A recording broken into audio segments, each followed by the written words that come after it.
the kind of content that could come about, I'm wondering what you are concentrating on. There is a lot of talk of Aatmanirbhar Bharat.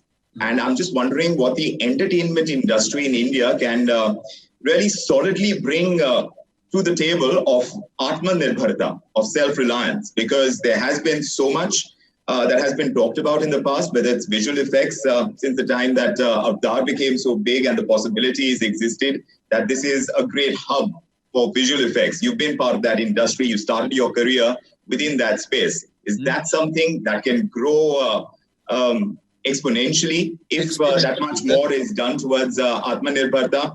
Or do you think that there are films, the kind that you've been involved in, Bahubali, remarkable in the sense of having a global reach? Do you think that Indian exports of films can grow if the accent is on self-reliance?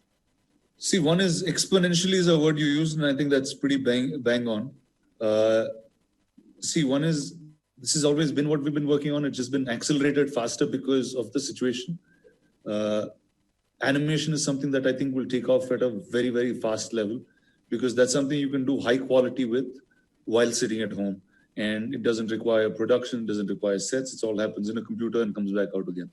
So I think the growth of animation has always been in pockets in India, but now I think you're going to see a really big spurge of that.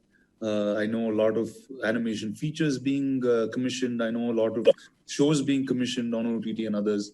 And I myself am doing a talk show, and there's a music video that's coming out in a couple of weeks that's animated. So I think, see, ultimately a storyteller will choose a format, right? Whatever's available, you still tell your story. And I think, but this is a time that will just give rise to newer pop culture ways of consuming content. See, we've had memes come when the Instagram first broke in, right?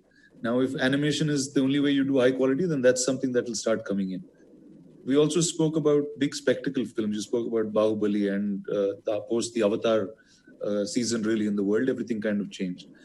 Now, Hollywood has been making many, many big spectacle films that way. They have like a couple of spectacle films releasing every few weeks, if you take the last few years.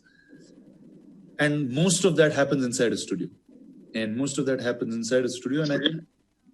I think as India, we've always been, as a film industry, we've always been self-sufficient. We've always been creating workflows of our own. If you see the workflow that we've built, I think we're the cheapest in the world that can execute something so large, but a workflow that's completely within our own, right? We can't afford, we can afford 100 crores for a film. We can't afford $100 million is a different scenario altogether, right?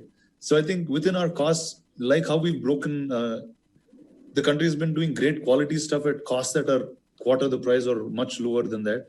I think most visual effects companies and production houses will start looking that direction.